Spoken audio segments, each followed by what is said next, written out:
So in terms of what you recall about school desegregation in Kansas City, what efforts were put into place? Well, I filed actually the first desegregation lawsuit back in early 1973. Uh, and the lawyer who filed the suit was a part of the Southern Christian Leadership Conference, of which I headed at the time. And he then later became a judge. But we tried to hold on for over a year, but the case was eventually dismissed for lack of prosecution. The reason was that we simply did not have the money to to continue the lawsuit, so we had to back out. But of course, we also were given by the court the right to refile the suit at a later date. Was this at the time when Plan 6C was put in place by the district, the voluntary desegregation plan? This was before that. Before that. Before the Plan 6C was started. I was an observer to all of the different plans that started from the 70s up till today. But the only time I actively got involved in and became litigious was the Southern Christian Leadership Conference suit against the Kansas School District. And we've had a chance to interview Vernon Howard, and he talks about this whole notion of achievement being one of the civil rights kind of an issues today, even in terms of addressing that issue. So how did the community respond to these efforts as you think about your involvement with school desegregation over the years? When I first became involved in the school district, which was shortly after I moved to Kansas City in the 1970s, Kansas City, Missouri School District was at least numerically healthy. We had a number of schools that had become almost entirely black. Certainly the majority had become black. But we had two schools, Southwest High School, I'm sorry, which was in the Ward Parkway corridor. And we had one other school that was technically in Independence, Missouri, Van Horn High School, but a part of the Kansas City, Missouri School District. The attendance lines went into Kansas City, Missouri. And then everything else was almost entirely black or entirely brown or mixed black and brown.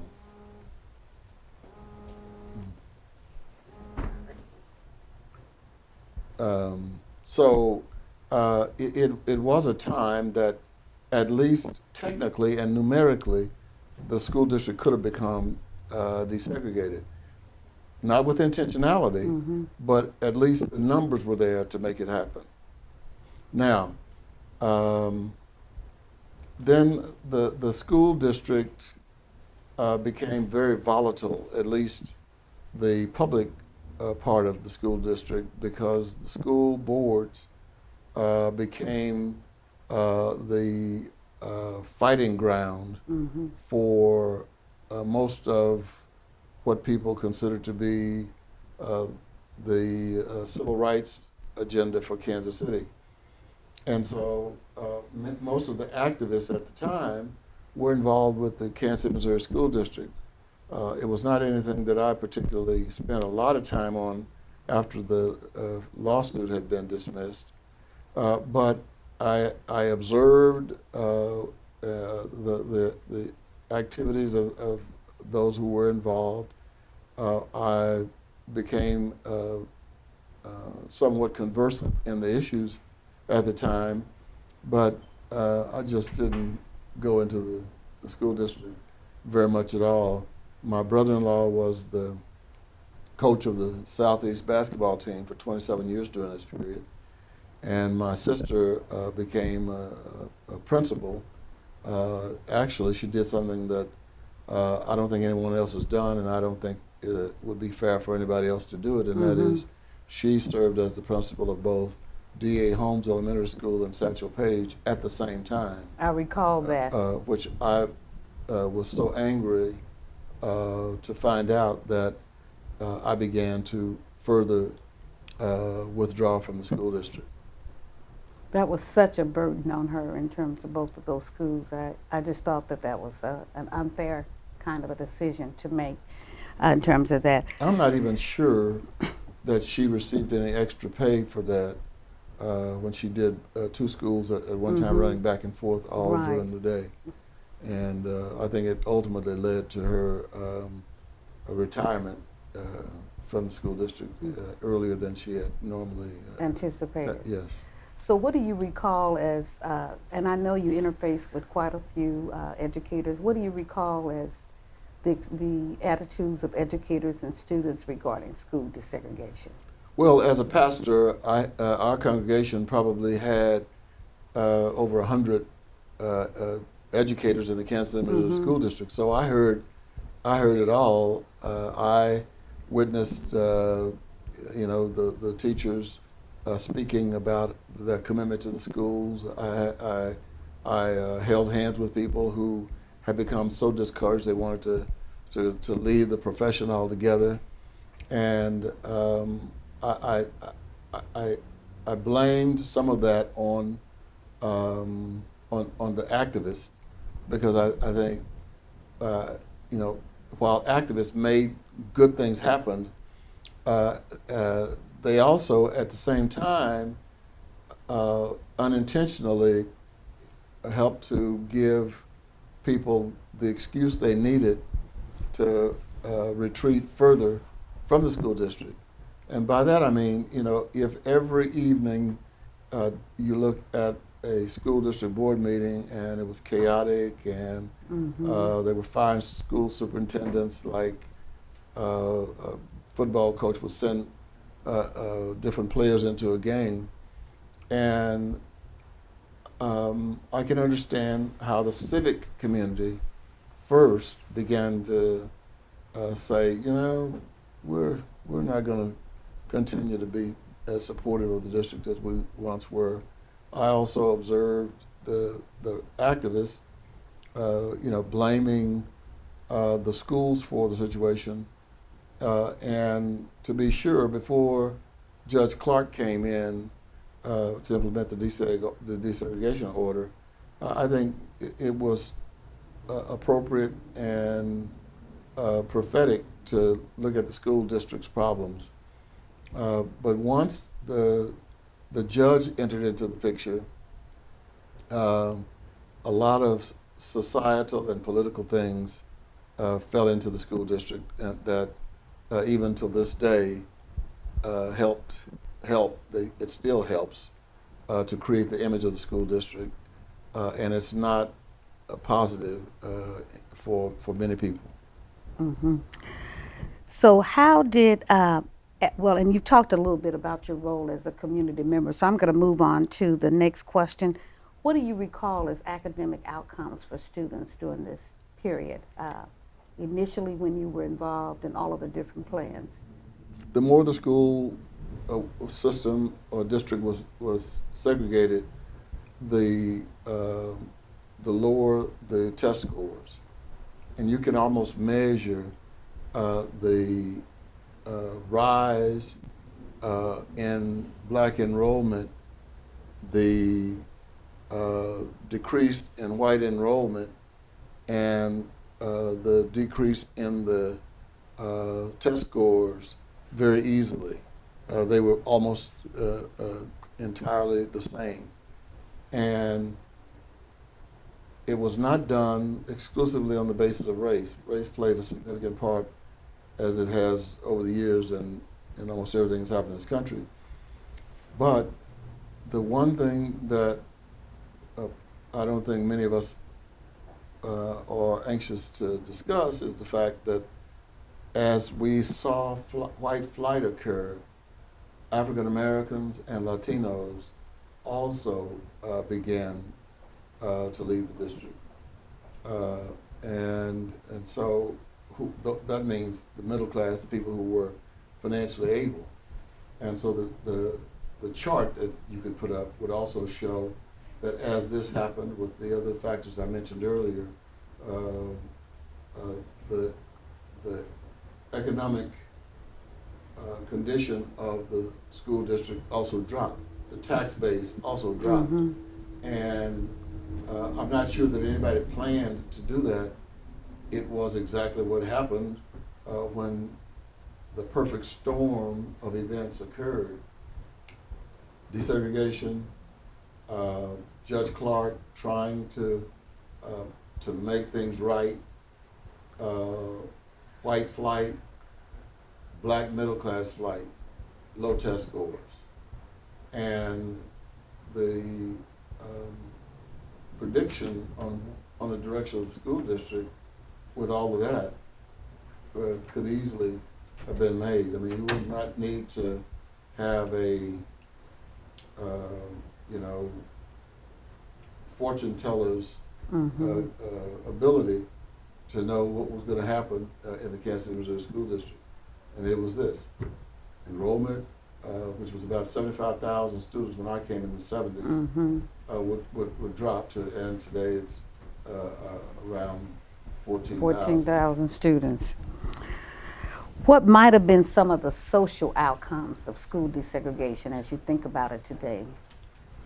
Well, what was hoped, what the activists believed would happen, what many whites wanted to happen, at least intellectually, was that as desegregation occurred, race relations would improve, the school district would become a place where a number of different ethnic groups would meet, work with, study with, and then appreciate each other as human beings. That was Pollyannish. That was not real, but it was hope. And I think if there's ever been a period of hope in the Kansas City School District, it began, in the 70s. And none of the lawsuits were designed to create chaos. And none of the parents who sent their kids to suburban schools or moved to the suburbs believed that they were creating chaos. And the people who stayed, remained in the district, were people who were beyond the childbearing age. And so the population actually became a little older in Kansas City at the time. Now it's reversing now, but we were not headed in a good direction. And it was all connected to the school district. I can tell you very clearly that during my term as mayor, one of the problems I had in bringing corporations to the Kansas City was the school district.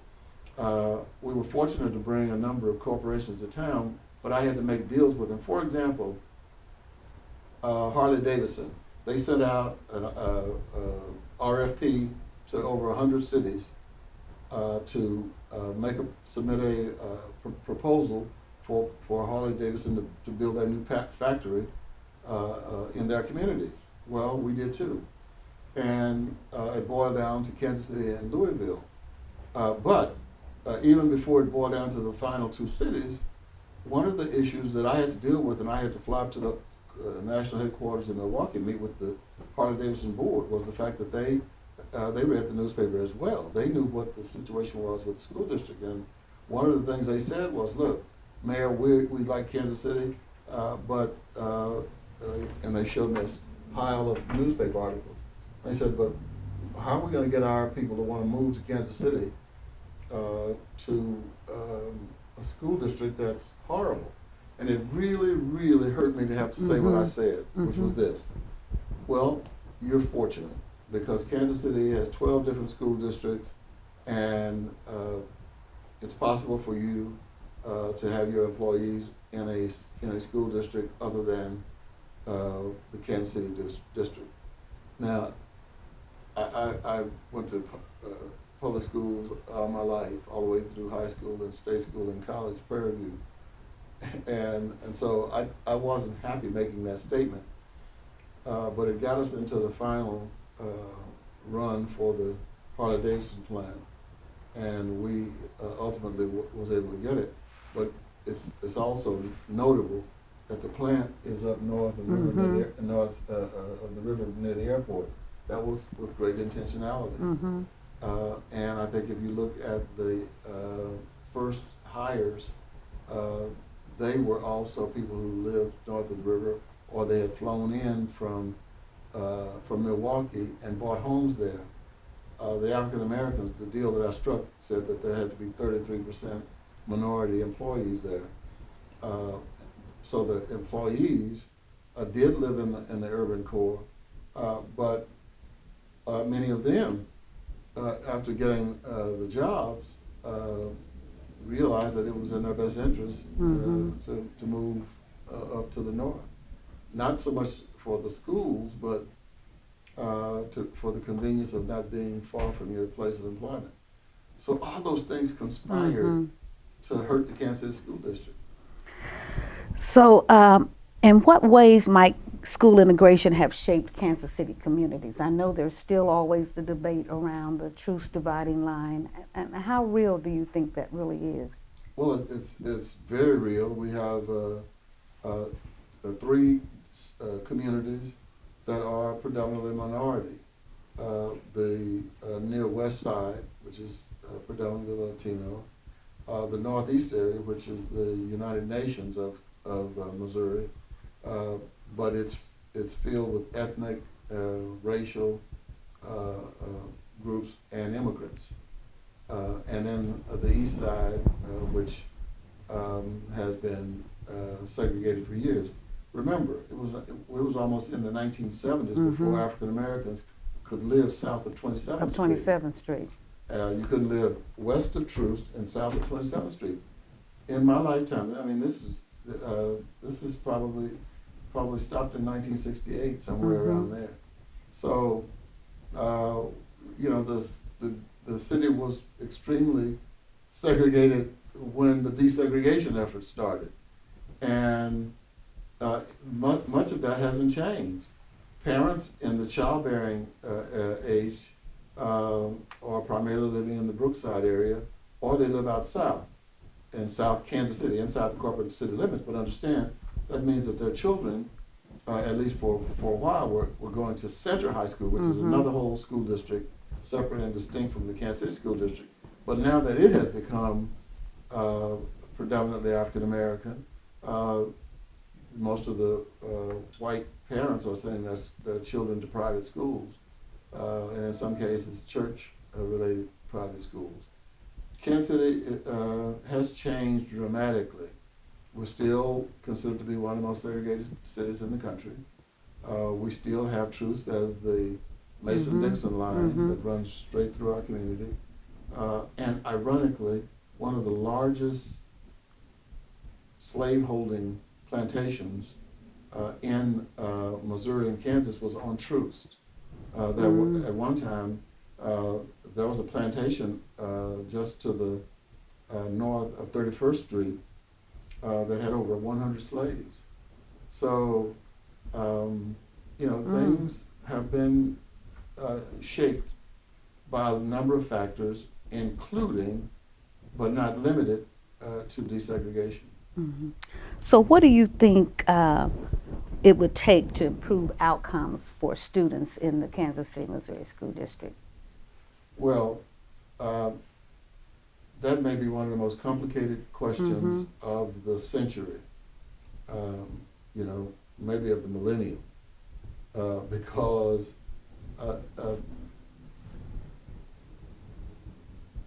desegregation should be the goal and the aim of our society. Until we are able to do that, I think we're going to always have racial problems in this country. And even after we do it, we're going to have racial problems, but I think we can reduce it significantly with school desegregation. But a lot of this is sociology.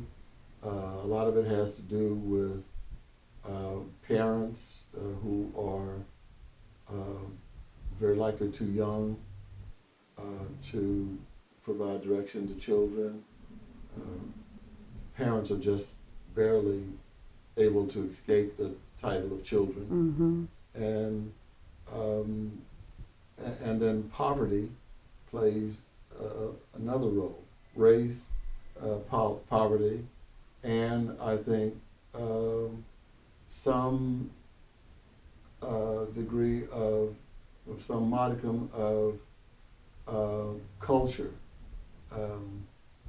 And while many African Americans would resent me saying this, I think we do have a number of cultures in the black community, whether they were intentionally designed or not. And that is, you have the African American community's success population, which is now living in Raytown, north of the river, Grandview, Independence, Belton, Blue Springs, and then in the last 20 years or so, they're even hopping over across state line. And so we started out trying to desegregate schools in 1954. And for about 3 or 4 days, I guess maybe they were desegregated. And then they were quickly resegregated. And now the resegregation is so deeply entrenched that I'm not sure that it's going to be done completely in the next 25, 50 years. I cannot envision the complete desegregation of the Kansas City, Missouri School District. So in closing, is there anything else that you'd like to leave us with in terms of school desegregation in Kansas City? Yes, I think that the thought was at one point, and these thoughts came from good people, people I know, some of whom I call friends, and that was that, look, the issue is not race, so you don't have to worry about that. If we spend a truckload of money and improve these buildings and create programs where kids can go to France and learn Spanish, and if we have a school where they can develop sophisticated skills in the arts, and then nobody will care anything about race. They just want a good school. And I think that was a nice thought, and I think that's a part of who we are as Americans. We want to believe that problems can be solved because people are not really conscious of race and so forth. The Bible says that the heart is deceiving of all things. In other words, the ultimate person of deception to us is us. And so we can declare ourselves raceless. I look at people and I don't see race. And whenever I hear people say that, I think, well, you need to see an ophthalmologist because, I see race every time I look at people. An object should never be not to see people of a different race. It should be, I see people of a different race, it doesn't matter. But instead of trying to deal with the issue of race and get it beyond us, we won't do it. We'll say, well, I hate the Klan. I don't use the N-word.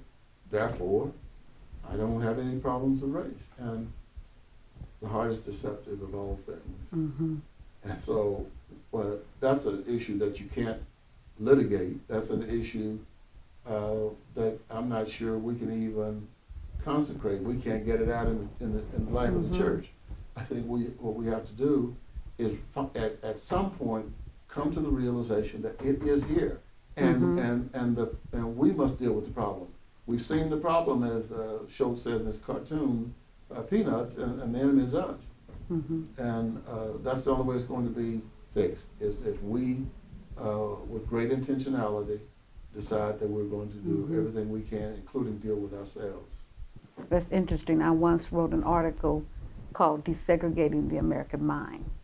And I really believe that that's where we needed to start. That book, you should write it again. Re-release it as they do the books. Okay, thank